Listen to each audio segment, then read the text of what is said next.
Bonjour à tous, bienvenue dans Dimanche en politique. La Haute-Marne est-elle prête à signer le contrat de confiance que propose l'État? C'est notre thème d'aujourd'hui. Le département peut-il faire des économies?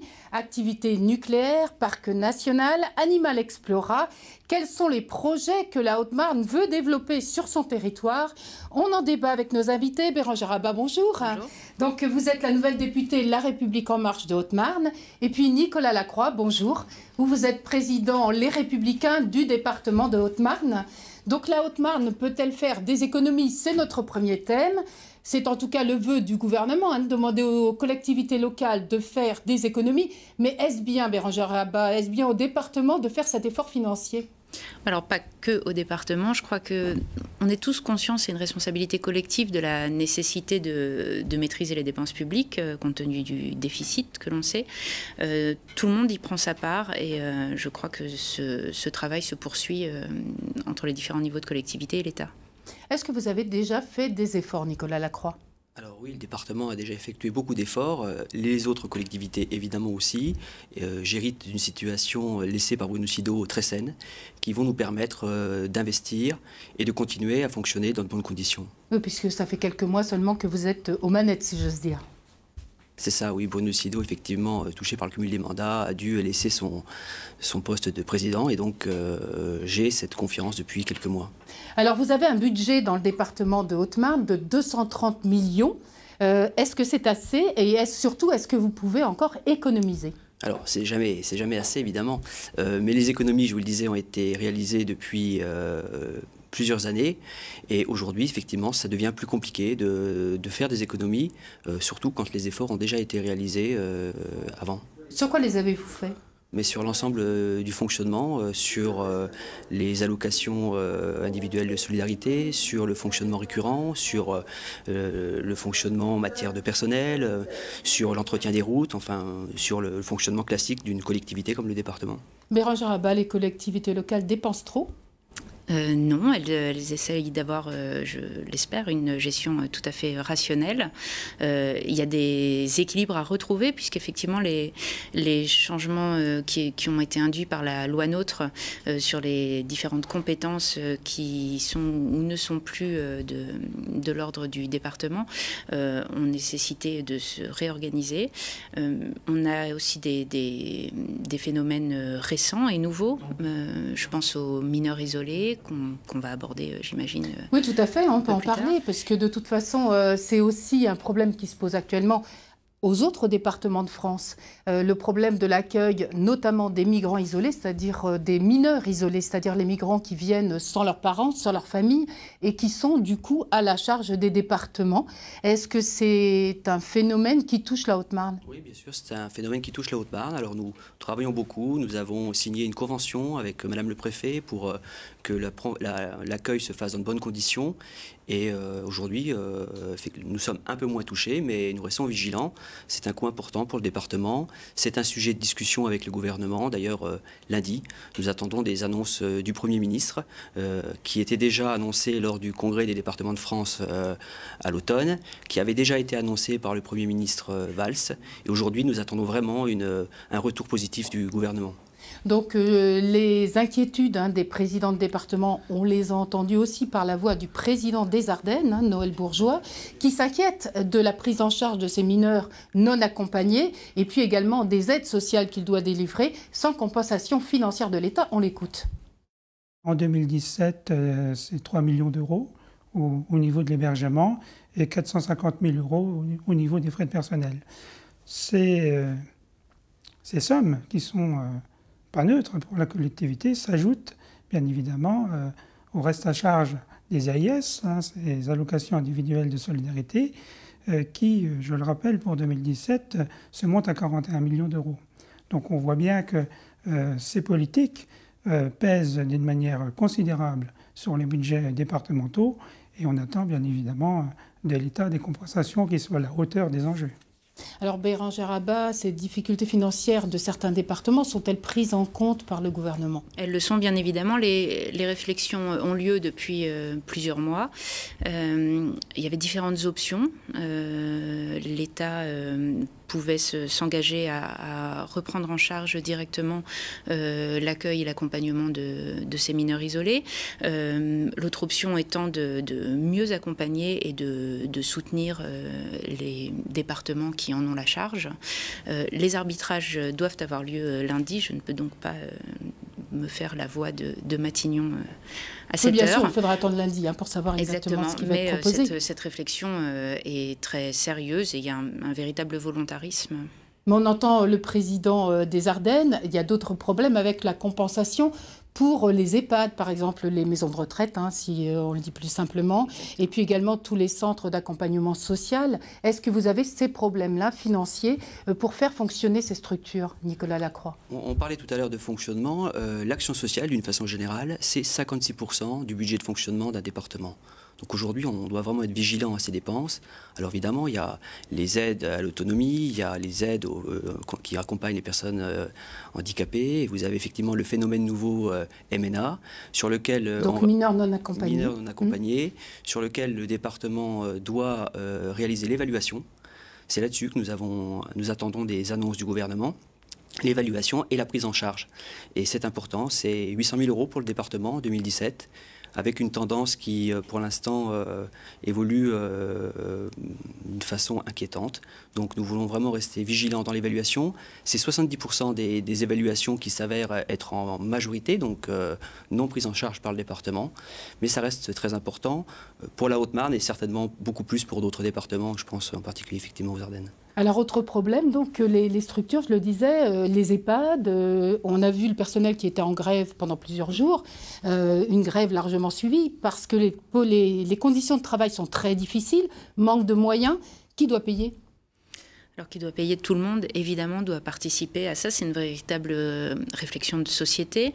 On a une population qui est vieillissante en Haute-Marne, une pyramide des âges qui nous impose véritablement d'anticiper et d'intensifier tout ce qu'on peut proposer comme service dans l'accompagnement à la perte d'autonomie et jusqu'à la prise en charge en EHPAD.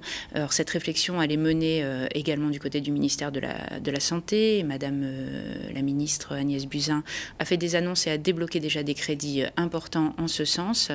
On a également sur nos territoires des problèmes de recrutement dans ce secteur de la santé. Et c'est aussi une réflexion à mener sur la question d'attractivité. On a vu passer un communiqué d'associations, notamment Emmaüs, notamment la Croix-Rouge, qui dénoncent les conditions financières des centres d'accueil des personnes âgées, notamment, ou des personnes fragiles, et qui disent que 20 millions d'économies doivent être faites sur le dos des personnes fragiles. C'est ça qui va se passer en 2018 ? Non, absolument pas. Au contraire, on développe plus de moyens.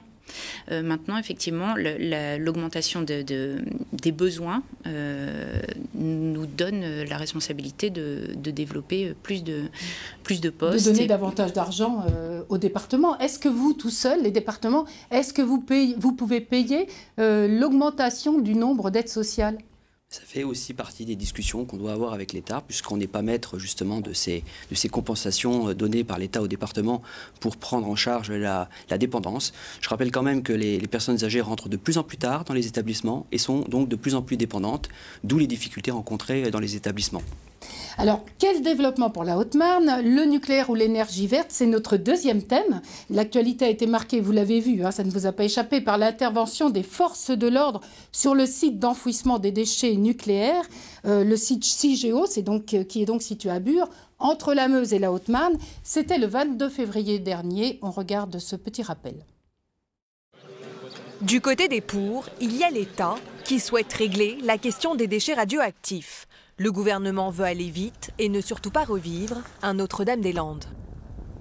Tout est fait par le gouvernement, selon la volonté du président de la République et du Premier ministre, pour empêcher la constitution d'une ZAD, c'est-à-dire de construction en dur. Et je le dis ici devant vous très clairement, que l'État reviendra autant de fois qu'il sera nécessaire pour cela. Mais pour certains élus, L'expulsion d'aujourd'hui est jugée disproportionnée, d'autant que des opposants se trouvaient dans la maison de résistance. C'est incompréhensible. Ils n'ont rien fait, ils sont propriétaires de leur maison, ils étaient dans leur maison. Il faut bien comprendre, c'est comme si vous étiez dans votre maison et à 6 h du matin, on défonce votre porte à coups de bélier sans savoir pourquoi.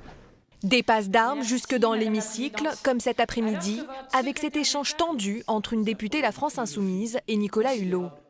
Regardez cette photographie que je vous ai apportée.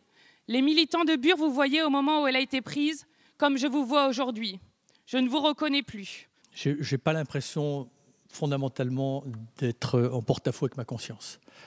J'aurais préféré ne jamais avoir à traiter ce sujet-là, c'est-à-dire qu'on n'arrive pas à cette situation-là, avec ces déchets ultimes dont personne ne veut. Car si le gendarme du nucléaire a donné son feu vert, il a aussi émis des doutes sur la sécurité du site et ces déchets bitumeux très inflammables qu'il faudra surveiller des milliers d'années. La force est-elle préférable au dialogue ? Ça ne doit pas être un choix. De la même façon que le nucléaire ou l'énergie verte, non. Le nucléaire peut-être et l'énergie verte, certainement. On est vraiment au cœur de la transition énergétique. Sur la situation de Bure, il était nécessaire véritablement de réinstaurer une situation d'état de droit, de calme et d'apaisement, parce que cette réflexion, on doit l'avoir, les déchets existent, que l'on soit pour ou contre, et je vais vous faire une confidence sur ce plateau, la photo de Nicolas Hulot avec cette affichette de Bure et toutes les inquiétudes qu'elle reflète, en cherchant un peu, vous trouvez mon portrait aussi avec cette affichette. On peut être inquiet sur la façon de gérer ces déchets, il faut de toute façon y trouver une solution. L'idée étant de revenir à un débat apaisé, à un éclairage scientifique, à un débat aussi qui doit être philosophique, je crois, parce qu'on est sur des questions de centaines de milliers d'années. Donc ça n'engage pas que nous. Nous gérons une situation dont nous avons hérité, mais elle engage les générations à venir. Nicolas Lacroix, c'était la bonne méthode ? Écoutez, voilà 30 ans qu'on discute de ce projet, dans un consensus, j'allais dire quasi-consensus politique. Aujourd'hui, le débat n'est plus là, pour ou contre le nucléaire, c'est que fait-on des déchets que nous avons produits. Enfin, cela dit, il y a pas mal de partis politiques de gauche, alors je pense aux jeunes écologistes, je pense aux insoumis, qui sont intervenus pour contester la façon dont ça s'est passé. Non, mais je l'ai dit, l'état de droit devait revenir sur ce territoire, et donc je félicite effectivement la démarche qui a été entreprise pour revenir à un climat plus serein localement et pour pouvoir commencer à discuter dans le cadre du débat national annoncé de façon sereine. Oui, ce débat va se passer quand ? À la rentrée, c'est ça ? Alors, la Commission nationale du débat public a été saisie. 2 experts parmi le pool de la CNDP ont été choisis, des experts donc indépendants. Le débat va se dérouler sur tout le dernier trimestre, sur la fin d'année. En parallèle, il y a pas mal d'annonces qui ont été faites également dans cette idée de concertation et de médiation, notamment la mise en ligne d'une plateforme où on pourra avoir accès à tous les documents qui ont trait au projet, que ce soit les documents officiels, mais aussi les documents plus militants qui alertent sur des craintes potentielles. Mais là, excusez-moi, mais est-ce qu'on va se poser la question là du nucléaire, oui ou non, ou est-ce qu'on va se poser une autre question, et laquelle ? Alors, il ne faut pas mélanger, je crois, la réflexion que l'on a en ce moment au niveau national sur la PPE, donc la programmation pluriannuelle de l'énergie, qui va donc devoir nous voir déterminer une trajectoire, y compris, puisque c'est une volonté nationale, gouvernementale, de sortie progressive du nucléaire. Il ne faut pas mélanger ce débat et celui de la gestion des déchets, puisque les déchets, eux, existent. Donc, on n'a pas à se poser la question de savoir si oui ou non, de fait, il faut qu'on les gère. Est-ce que c'est compatible, Nicolas Lacroix, avec le tourisme vert ? Oui, bien sûr. Je crois d'ailleurs que les départements de la Meuse et de la Haute-Marne travaillent depuis, je le disais, depuis 30 ans sur ce sujet. Les communes ont été associées, les populations aussi. Relancer aujourd'hui le débat, il est certes nécessaire, mais il est aussi dangereux. Il faut faire attention de ne pas relancer des débats qui pourraient effectivement pénaliser ce projet. Ce projet aujourd'hui, il est acté, il a été réaffirmé, le gouvernement a réaffirmé son engagement. Aujourd'hui, on doit traiter les déchets et je crois que relancer le débat pourrait certes nécessaire, mais il faut faire attention. Il faut faire Alors attention à ce qu'on relance. Pour vous, comme quand même, débat. en Haute-Marne, ça représente une manne financière, puisqu'il y a 29 millions qui sont versés par Cigéo pour la présence et pour ces essais d'enfouissement des déchets nucléaires. Donc 29 millions dont vous pouvez bénéficier, vous, département. Ils sont nécessaires pour faire accepter le projet localement. Donc ces 29 millions, ils servent d'abord à aménager le territoire. On parle de contrat de développement territorial, on parle d'infrastructures routières, ils sont fléchés développement économique, tout d'abord, et puis effectivement ils viennent accompagner les communes qui ont des projets de développement et d'aménagement du territoire. Alors c'est la présentation de notre troisième partie, parce que justement le département de la Haute-Marne est-il prêt à signer un contrat de confiance avec l'État? C'est donc notre troisième thème. Le secrétaire d'État à la transition énergétique, Sébastien Lecornu, a réuni tous les parlementaires et les élus de la Meuse et de la Haute-Marne à Paris, mercredi dernier, pour un comité de haut niveau qui travaille sur les projets pour le territoire liés à la présence de Cigéo. Qu'est-ce qui s'est dit, Bérangère Abba, puisque vous y étiez? Alors, il s'agit effectivement de repartir. Je ne peux pas vous laisser dire que le projet est acté. La recherche se poursuit. On est à l'horizon de 2030 pour un éventuel premier colis nucléaire si véritablement le feu vert devait être donné. La recherche se poursuit. D'ailleurs, les points qui ont pu être soulevés, qui interrogent notamment l'ASN au niveau national, la question des colis bitumeux, va être posée au niveau international. On va poursuivre la recherche parce qu'on ne peut pas se satisfaire de zones d'ombre et d'incertitudes qui... Donc ce que vous dites, c'est que sur l'enfouissement des déchets nucléaires, la décision n'est pas encore prise? Non, pour le moment, le fait est, pour le moment, il y a un consensus au niveau international sur le fait que ce serait la moins mauvaise des solutions, si je puis me permettre. Alors peut-être rappeler que vous êtes dans les deux commissions, dans des commissions qui paraissent un peu contradictoires a priori, hein, donc la sûreté nucléaire et puis de l'autre côté les parcs nationaux, la transition énergétique. Oui, exactement, parce que ça me semble aller de pair, comme on l'a dit, cette question de la transition. Donc j'ai été nommée à la commission d'enquête parlementaire sur la sûreté et la sécurité nucléaire pour justement éclairer cette réflexion et ses choix, pour savoir véritablement quelles limites on se donne en termes de sûreté et de sécurité, parce que comme sur d'autres aspects, les événements récents, notamment les menaces terroristes par exemple, nous ont amené à réinterroger nos systèmes de sécurité. Sur l'industrie nucléaire, c'est une question qui est prégnante. Et puis la question de la sûreté, quand on est à des milliers d'années de perspectives, on navigue quand même sur une agrégation de données scientifiques, mais sans aucune certitude. Donc c'est un choix à faire. Le secrétaire d'État, je vous disais, Sébastien Lecornu, vous a donc réuni, vous, les politiques et puis les élus. Qu'est-ce qui a été décidé? Qu'est-ce qu'il a donné comme ligne de route, si j'ose dire? Alors nous avons surtout repris cette concertation, remis autour de la table les élus, les principaux acteurs du projet, ce qui était nécessaire parce que longtemps on a détourné le regard de cette question qui est effectivement difficile. On a réouvert cette concertation, on s'est redonné des perspectives dans ce dialogue avec des comités de haut niveau qui se tiendront désormais tous les 6 mois. Excusez-moi, mais très concrètement, à quoi ça sert? Parce que des projets de développement, vous en avez déjà, Nicolas Lacroix. Vous nous parliez de contrat de confiance, il faudra quand même qu'on revienne sur ce contrat de confiance. Alors moi, je ne suis pas un scientifique, donc je n'irai pas aussi loin que Madame la députée, mais je crois qu'aujourd'hui, il y a quand même des zones d'incertitude. On a effectivement abordé les infrastructures routières. Nous n'avons pas eu de réponse du ministre sur ce sujet, et c'est pourtant important. C'est une attente importante du département de la Meuse, mais également du département de la Haute-Marne. Aujourd'hui, on a quand même quelques zones d'incertitude. Alors, contrat de confiance, c'est d'abord sur, pour revenir au premier sujet du débat, sur l'engagement du département donc de limiter ses dépenses de fonctionnement. 1,2%, sachant que la Haute-Marne sera pénalisée, comme le département des Ardennes d'ailleurs, puisque nous perdons de la population. Et donc je crois qu'on est là à contresens, puisque le département de la Haute-Marne perd des habitants, c'est-à-dire qu'il a besoin d'aide, il a besoin de solidarité nationale. Et aujourd'hui, parce qu'il perd 1000 habitants par an, on n'est plus à 1,2% de limitation de dépenses de fonctionnement, mais à 1,05%. Voilà, c'est énorme, 1,6 million d'augmentation maximum. Aujourd'hui, le contrat de confiance, il doit être partagé. Et je crois que tout n'est pas aujourd'hui là pour signer ce contrat de confiance avec l'État. Mais est-ce que la discussion est ouverte? La discussion est ouverte. On attend évidemment les annonces du gouvernement lundi, mais au-delà de ça, on attend aussi d'être rassuré ou pas sur la limitation à 80 km/h sur les routes départementales. Pour le département, c'est quand même 3800 km de routes départementales et 120 km de routes nationales. Nous n'avons pas été consultés.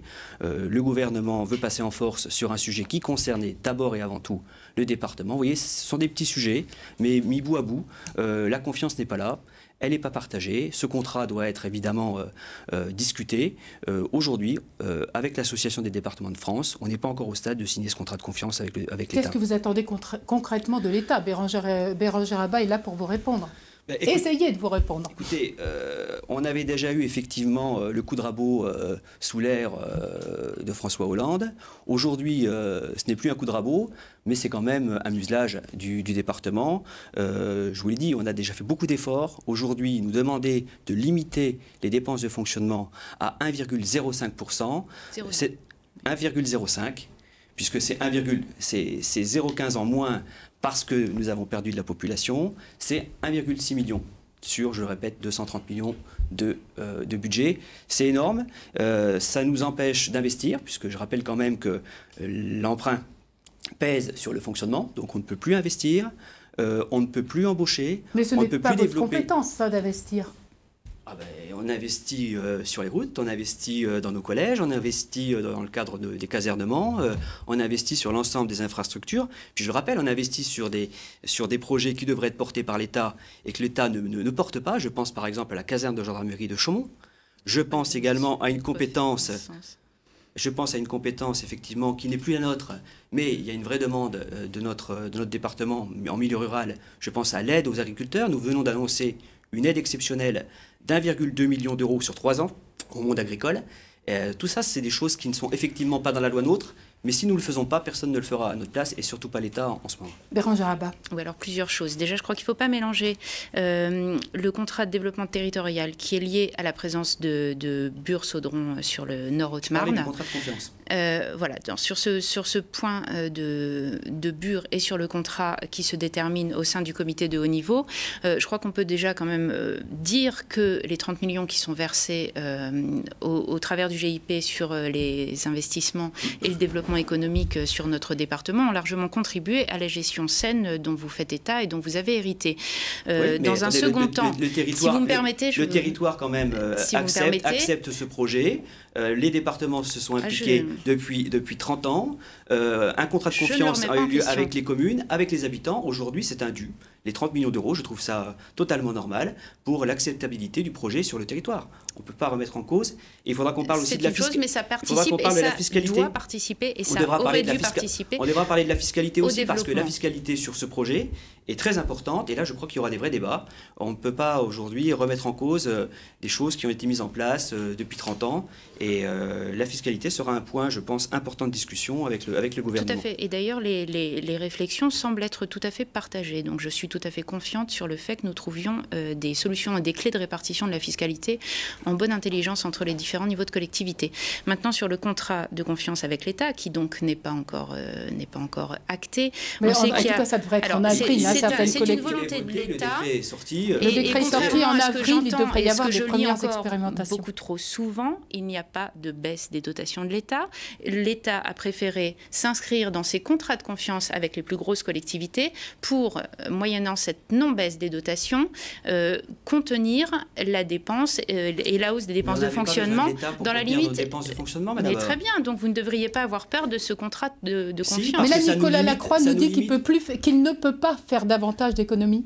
Aujourd'hui, l'État donne de nouvelles compétences aux collectivités. Je pense par exemple aux intercommunalités. Il reste que 2 minutes, donc une minute à peine chacun. Elles n'ont pas les moyens de l'exercer. Elles se tournent vers le conseil départemental qui offre de l'aide aux communes, de l'ingénierie. Il faut donc du personnel pour accompagner ces collectivités.